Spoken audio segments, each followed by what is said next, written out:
Assalamualaikum warahmatullahi wabarakatuh.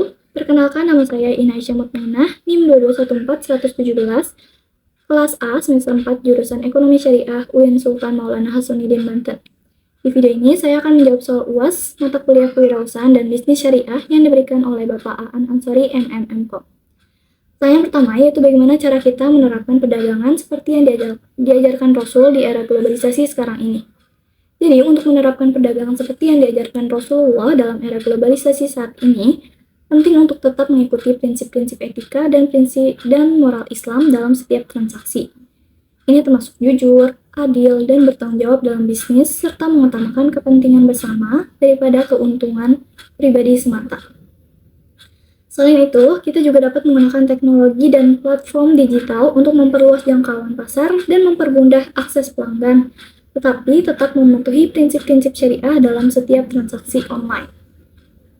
Yang kedua yaitu, adakah zaman Rasul yang berjualan online? Jelaskan dan beri contoh yang menyerupai jual online ataupun COD. Jadi meskipun tidak ada contoh langsung tentang zaman Rasulullah yang berjualan online, prinsip-prinsip dalam berdagang yang diajarkan beliau dapat diterapkan dalam bisnis online. Contohnya yaitu menjual barang secara online dengan menjaga kejujuran, adil, dan menjaga kualitas produk. Contoh yang menyerupai jual online adalah ketika Rasulullah memberikan pesan kepada pedagang untuk tidak menutup pintu hingga semua barangnya dijual.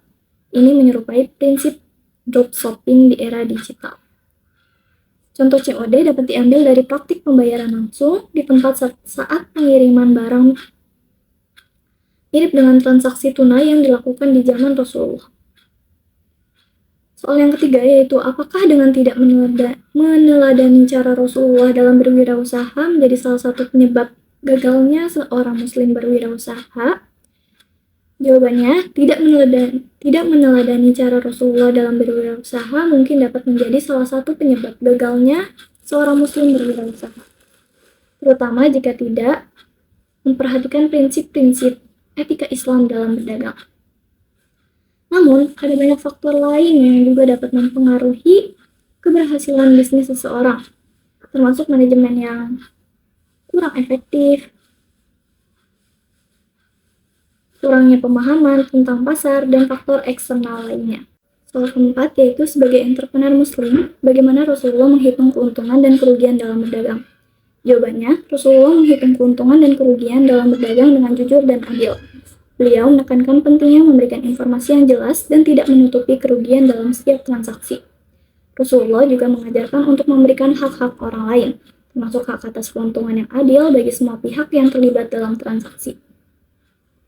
Soal yang kelima yaitu, bagaimana cara agar usaha tradisional tetap bertahan dengan perkembangan bisnis digital yang semakin cepat?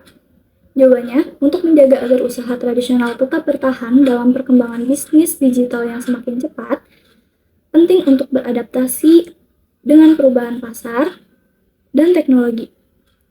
Ini bisa dilakukan dengan memperbarui strategi pemasaran, meningkatkan kualitas produk atau layanan, dan memanfaatkan teknologi untuk meningkatkan efisiensi operasional dan menjangkau pasar yang lebih luas.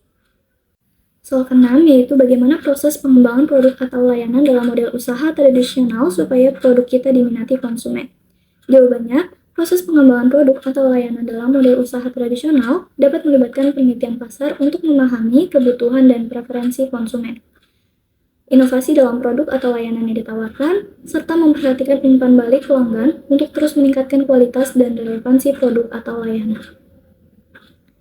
Soal selanjutnya yang ketujuh yaitu, kira-kira usaha tradisional akan mati tidak ketika dominasi semua usaha memakai digital? Jawabannya, usaha tradisional tidak akan mati sama sekali ketika dominasi semua usaha beralih ke digital. Namun, mungkin akan mengalami perubahan atau penyesuaian dalam operasional dan strategi bisnisnya. Usaha tradisional tetap memiliki keunggulan tersendiri dalam menyajikan pengalaman yang autentik dan personal bagi pelanggan. Selanjutnya, soal yang ke-8 yaitu, bagaimana risiko keamanan dan privasi data dalam model usaha digital dibandingkan dengan usaha tradisional tersebut.